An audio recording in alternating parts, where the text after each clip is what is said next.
Welcome, everybody, to this week's edition of the Bison Video Blog with Jeff Kolpack. I'm Dom Izzo. There's no Thanksgiving leftovers or hangover for us here. The news just keeps on coming as the Bison are ready to play a second-round playoff game this Saturday with Abilene Christian. We'll get to that in a minute, but this is well-timed with some breaking news that the Bison football team will be without Wisniewski going forward. He's put his name into the transfer portal, Jeff. He's not obviously played this entire season.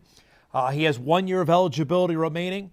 We've had this story now independently confirmed. It was first reported by Mike Farrell Sports. Give me your initial reaction on this. Well, I think, Dom, just the fact there's a resolution probably makes all involved maybe happy about this, because there was just this, is he going to play or is he going to not? And we had to ask the question every week to Tim. And I think he's getting a little tired of us asking. I was getting tired of asking it, honestly. I mean, I was. It's like, okay, is he in? Is he out? What's going on? What's the status? At least now there's a finale to it. He's done. Move on. Do what you need to do, Cole, and whatever your future. But and he could have played in the playoffs, Dom, without losing a year of eligibility. Sort of tells me that he was moving on. Yeah, that maybe the writing was on the wall there. Well, it's just maybe he wasn't all in.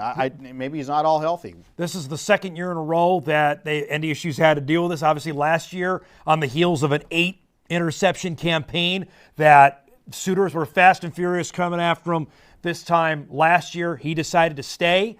He obviously had the ankle or foot injury that he needed another surgery for. He didn't practice at all. He never practiced when Tim Polisic was the head football coach. He didn't practice during the spring. He didn't practice during the fall. It was only until what you saw there this last, I'd say, probably 5 weeks that he finally got a chance to get out on the field for the new football coach. Well, and I think that plays my point on, okay, if you're Tim Polisic, you never have coached him. And so it's time to move on. It's sort of it's out there. It's always out there. It's distraction. You know what? It was lingering. That's a good way to put it. Lingering, It's just, and it's time to have a resolution. If you're not going to play in the playoffs, then what are you going to do? I mean, because we believe he's cleared to play, or at least very close. And so if it's, if that's not part of the equation, then it's time for a separation. This is a total guess on your part. How does NDSU players hang on to this? Were they thinking that Cole was going to swoop in and save him on the back end of the defense? They had gone this entire season without him. I don't know if that was the case. I mean, if you're Darius Givens, Ryan Jones, and Sam Young till he got hurt. Jalen Crumby.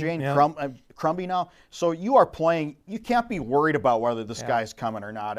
It's just got to be so, I think, removed from where you're thinking. You're thinking Abilene Christian right now. You're not thinking whether Cole Wisniewski is in or out. And now at least there's a finale to it. Like I said, it's done. I mean, he had a dynamite year. He was an All-American last season, 8 interceptions. I mean, he was just a fantastic player and a highly recruited guy out of Sparta, Wisconsin that played as a true freshman. He got his first start in that spring season against Eastern Washington in the playoffs as a linebacker.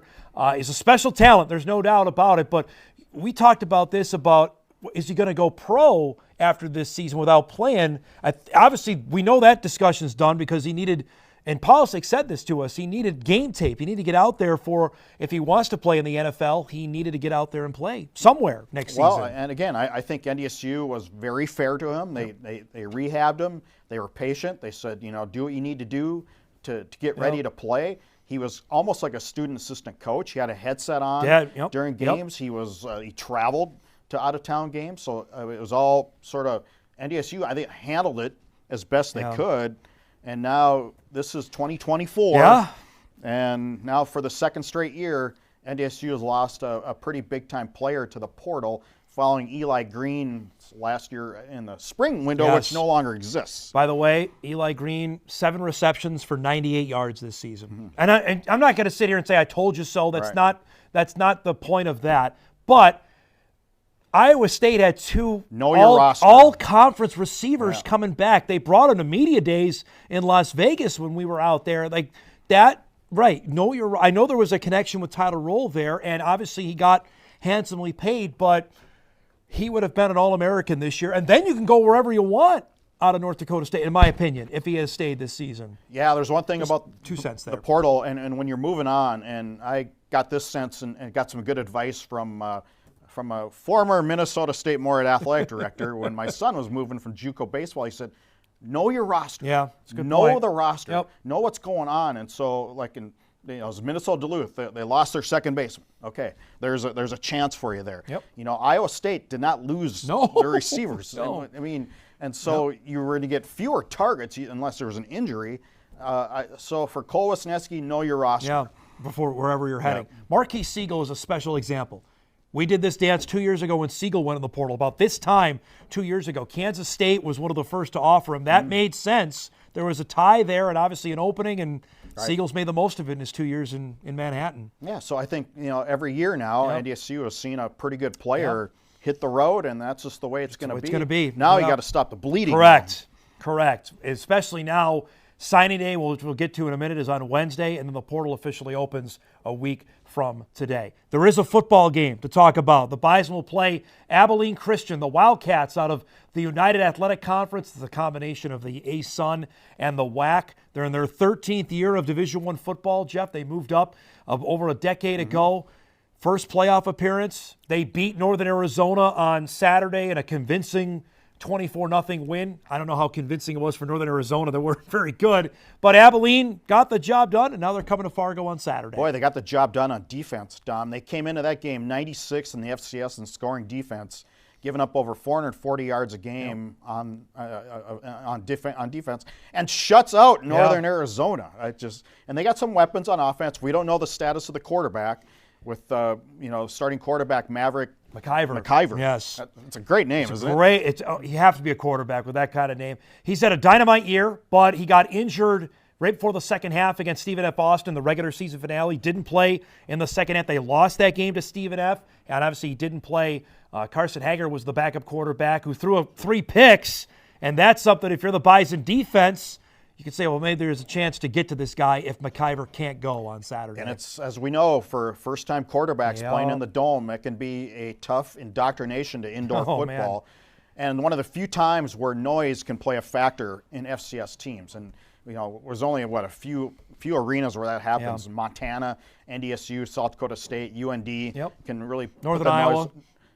When they're humming, they can do that. I am interested about this football program going forward. They're in Texas. You mentioned there's 22 Division I programs in the state of Texas, but they look like they're invested in football.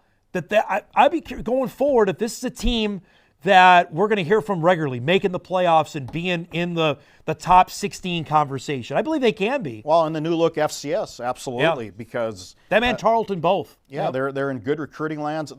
They do a lot of the transfer portal. We talk about the portal. Abilene Christian's brought in a lot of guys from other schools. And sometimes it works, like this year. Sometimes it doesn't, like we've seen other programs. So it's I just think it's all about getting their quarterback back. I don't think their backup can beat NDSU in the Dome. No, McIvor, you saw there, he's ability to scramble, and he can certainly throw the pill. That's going to be something the Bison defense is going to have to be on the And they have intriguing for. games. I mean, they almost beat Texas Tech, lost by a point in overtime. Then they go down to North Alabama and lose convincingly. Then they almost beat Idaho. Should have beat Idaho there at home. It's a schizophrenic team so far. They're coming with a mark of 9-4. Keith Patterson is their head coach, former Texas Tech defensive coordinator, who's trying to lay the groundwork here for a program that's trying to, as we mentioned, to get in the conversation of the top 15, top 16.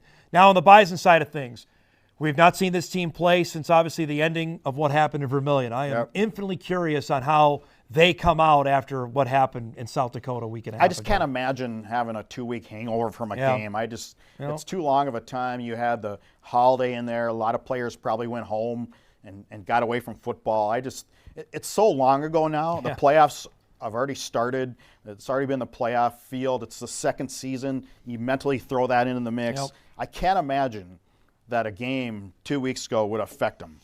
4 Valley teams are still alive. Illinois State, despite 85 pass attempts from Paxton DeLauren from SEMO, won that game. They go to Davis. The Jackrabbits will get Montana.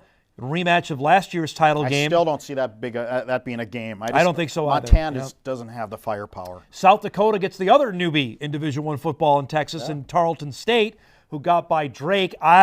Tarleton gives up a lot of points. I think USD probably handles that game pretty convincingly as well. What a great opportunity for USD to really insert itself into the national discussion and conversation. It's 3-8 2 years ago.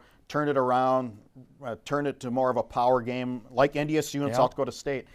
So this is a chance, I think, for the Coyotes to make a deep run. I think they can. They win Saturday. I think they can win at Davis. Yes. Well, that game gives in Vermilion, actually. Vermilion, right. Davis, USD would be a heck of a football game if it does come to pass. There's one other big football news this week, and of course, National Signing Day has been moved up. That happens now on Wednesday. The Bison are anticipating close to 30 to 31 guys they're going to officially sign. They have lost a couple. They've gained a couple, and we're still 48 hours before. Oh, there's a long way to go. So there's nothing official, but this is Tim Polassek's first class, and Jeff, the offensive line is certainly an area they hit here. They have 4 offensive linemen that are just dudes that they're looking at right now. I like the way they've really attacked Minnesota, too, because you look at the top 25 Minnesota players spattering with NDSU recruits. 5 guys out of the top 25. And kids who are still playing into last weekend in state title games. That's pretty good stuff. Ryan Babbitts is one out of Buffalo, Minnesota, offensive lineman. Gavin Wang out of Annandale, Minnesota, both offensive linemen. They got Jacob Obarnik and Dylan Vogel off the state champions from Maple Grove. Minnesota and Wisconsin, they hit hard and heavy in this class. They also went back in a story you've done repeatedly into the state of Nebraska. They got 3 guys out of the state of Nebraska part of this class as well. Well, it's all part of the blueprint. I mean, what's the blueprint in FCS titles and really playing so well against FBS and getting your program? You got to win these states right up here, and then you bring in a few other guys. The quarterback is Xander Smith. He's going to be on our show, on our signing day show coming up on Wednesday. Big guy, big arm, and he's played. He went through the transfer portal as well. He transferred high schools before he landed in Lakeland. Is that right? He landed in Lakeland, which is a popular area. The Bison have gotten guys out of that area, that Tampa area, that have come up here. That he's the signal caller for this class. Well, I think they have high hopes for him. I think they have high hopes down the line of Xander. Here are the keys to the offense. You're the guy. Well, that's the thing going forward, and that's something we'll talk about on Wednesday. Knowing Cole Payton is the quarterback of 2025, Nathan Hayes has played this year, and I thought looked awfully okay. Yep, he's developed. He has a strong arm. Is he the guy in 26? He'd have another year in 27 if I have my eligibility right. That maybe Xander Smith doesn't have to worry about quarterback until who knows? That's what you want. I don't know if it's going to come to fruition like that. Well, again, he's got the tools. He's got the size. I like his pedigree, too. I mean, you're playing at the highest level in football no doubt. Don't forget, that's coming up on Wednesday, 9 to 11 on WDAY Extra of our National Signing Day show. Of course, we'll be with you on Saturday. Bison Game Day is live at 10 a.m. on WDAY for Abilene Christian and North Dakota State. Reminder, the game is exclusive to ESPN Plus this week, and an earlier kickoff as well, 2 o'clock with Bison men's basketball coming on Saturday night at 7. Kickoff moved up a half hour, so tailgaters will be out there bright and early at we're not going to be outside, though, are we? I believe we're inside, so we'll be all set on that. Full week of coverage coming on Inform.com with Jeff, and of course ours on WDAY. For Jeff Kolpack, I'm Dom Izzo. That's this week's Bison Video Blog.